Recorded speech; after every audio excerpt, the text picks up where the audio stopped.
Surat એરપોર્ટને international airport તરીકે નિયુક્ત કરી દેવા માટે વડાપ્રધાન નરેન્દ્ર મોદીની આગેવાની હેઠળ ડિસેમ્બરમાં કેન્દ્રીય કેબિનેટની મંજૂરીના પગલે આ નિર્ણય લેવાયો છે। નાગરિક ઉડ્ડયન મંત્રાલય દ્વારા જાહેર કરાયેલ મુજબ ગુજરાતના સુરત એરપોર્ટને ભારત સરકાર દ્વારા સત્તાવાર રીતે આંતરરાષ્ટ્રીય એરપોર્ટ તરીકે નિયુક્ત કરવામાં આવ્યું છે। મંત્રાલયે તેમના નિવેદનમાં જણાવ્યું કે આથી ગુજરાતમાં સુરત એરપોર્ટને તાત્કાલિક असरથી આંતરરાષ્ટ્રીય એરપોર્ટ તરીકે જાહેર કરવામાં આવ્યું છે। સુરત એરપોર્ટને ઇન્ટરનેશનલ એરપોર્ટ તરીકે નિયુક્ત કરવા વડાપ્રધાન નરેન્દ્ર મોદીની આગેવાની હેઠળ ડિસેમ્બરમાં કેન્દ્રીય કેબિનેટની મંજૂરીના પગલે આ ખાસ મહત્વનો નિર્ણય લેવાયો છે। सूरत एयरपोर्ट को आज भारतीय गजेट में इंटरनेशनल एयरपोर्ट का दर्जा मिल गया है। आपको बता दें कि 17 दिसंबर को ये वही सूरत इंटरनेशनल एयरपोर्ट है जिसका उद्घाटन प्रधानमंत्री नरेंद्र मोदी जी के हाथों किया गया था और उसी के साथ साथ डायमंड बुर्ज का भी उद्घाटन किया गया था। लेकिन प्रधानमंत्री नरेंद्र मोदी की अध्यक्षता में मिली केंद्रीय मंत्रियों की जो मंत्रिमंडल थी उसमें जो बैठक हुई थी उसके साथ साथ ये चर्चा हुई थी और चर्चा करने के बाद इंटरनेशनल एयरपोर्ट घोषित कर दिया गया था। तो इस इंटरनेशनल एयरपोर्ट जब आज गजेट में जब पास हो चुका है, अंतर्राष्ट्रीय दर्जा मिल चुका है, तो इसी के साथ साथ सूरत एयरपोर्ट के जो डायरेक्टर हैं रुपेश जी जो हमारे साथ जुड़े, हम सीधे तौर पर उनसे बातचीत करते हैं कि जब आज ये दर्जा मिल चुका है रुपेश जी, तो किस तरह से आने वाले समय में सूरत इंटरनेशनल एयरपोर्ट की जो प्रगति है वो देखी जाएगी। सूरत एयरपोर्ट का जो अभी नया कंस्ट्रक्शन हुआ है, एक्सपेंशन हुआ है सूरत एयरपोर्ट का, वो उसी को मद्देनजर रखते हुए ही किया गया है कि यहाँ से इंटरनेशनल फ्लाइट्स और भी बढ़ेंगे और इस एयरपोर्ट को इंटरनेशनल एयरपोर्ट का दर्जा मिलेगा। उसी के हिसाब से यहाँ पे कंस्ट्रक्शन हुआ है और जो इंफ्रास्ट्रक्चर जो एक इंटरनेशनल एयरपोर्ट के लिए जरूरी इंफ्रास्ट्रक्चर्स होते हैं वो सभी बातों का ध्यान रखा गया है और उसी के हिसाब से इंटरनेशनल एयरपोर्ट का कंस्ट्रक्शन किया गया है। इनफैक्ट पुराने एयरपोर्ट का एक्सपेंशन किया गया है और बिल्कुल जो एक इंटरनेशनल एयरपोर्ट का स्टैंडर्ड होता है उसी को ध्यान में रखते हुए जो भी फैसिलिटीज एक इंटरनेशनल एयरपोर्ट को मिलनी चाहिए उसके मुताबिक ही एयरपोर्ट का कंस्ट्रक्शन किया गया है। लाइक यहाँ पे जितने भी कस्टम इमिग्रेशन के काउंटर्स हैं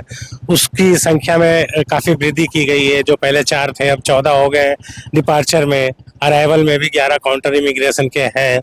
उसी तरह से और भी जितने भी फैसिलिटीज़ है, कस्टम की फैसिलिटीज़ या मनी एक्सचेंज की फैसिलिटीज़, इंटरनेशनल एयरपोर्ट को जो चाहिए, जो एक कंप्लीट इंटरनेशनल एयरपोर्ट को जो चाहिए वो सारा सभी को ध्यान में रखते हुए ही एयरपोर्ट का एक्सपेंशन किया गया है। और हमें भी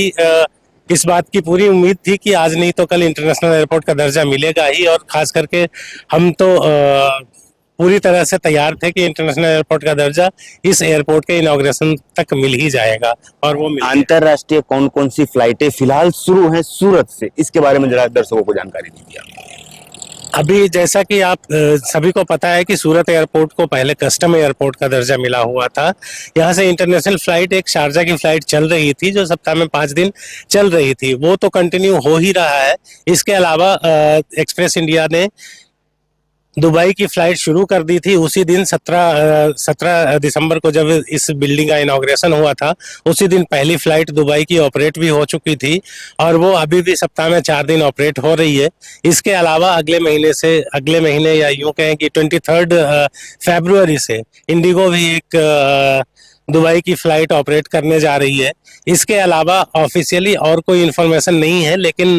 कोशिश जारी है कि सिंगापुर और थाईलैंड की फ्लाइट्स भी जल्दी ही शुरू हो जाएगी। इसके अलावा और भी कुछ डेस्टिनेशंस हैं जो आएंगे। लेकिन सर सीधे तौर पर अगर माना जाए तो सूरत की जनता के लिए जब इंटरनेशनल एयरपोर्ट बन चुका है तो काफी डिमांड भी बढ़ चुकी है सूरत के लिए, क्या कुछ डिमांड सूरत की बढ़ तो चुकी ही है। जैसा कि आप लोगों ने भी देखा होगा कि पहले दिन ही जब दुबई की फ्लाइट ऑपरेट हुई थी तो उस दिन ही फ्लाइट ऑलमोस्ट फुल गई थी और उसके अलावा उसके बाद भी जितनी भी फ्लाइट ऑपरेट हुई है इंटरनेशनल सेक्टर के लिए, लाइक शारजा की जो ऑपरेट हो रही थी उसमें जो जितने पैसेंजर्स जा रहे थे सारे ऑलमोस्ट फुल ही जा रहे थे, अभी भी जा रहे हैं। इसके अलावा जो दुबई की फ्लाइट शुरू हुई है सप्ताह में 4 दिन चल रही है और उसमें भी करीब सारे फ्लाइट्स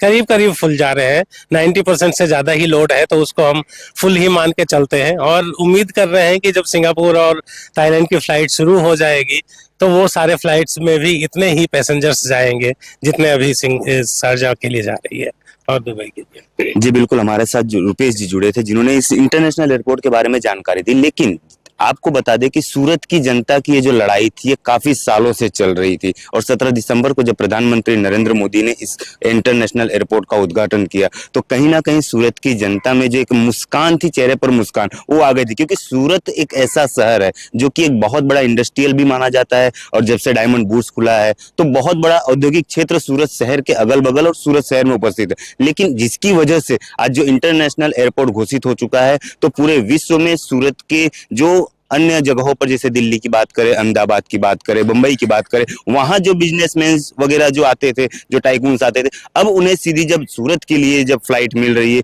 तो कहीं ना कहीं सूरत के जो विकास है उसमें कहीं ना कहीं वृद्धि देखी जाएगी। कैमरा पर्सन रवि वेंडे के साथ मैं अमित राजपूत, इंडिया न्यूज, सूरत।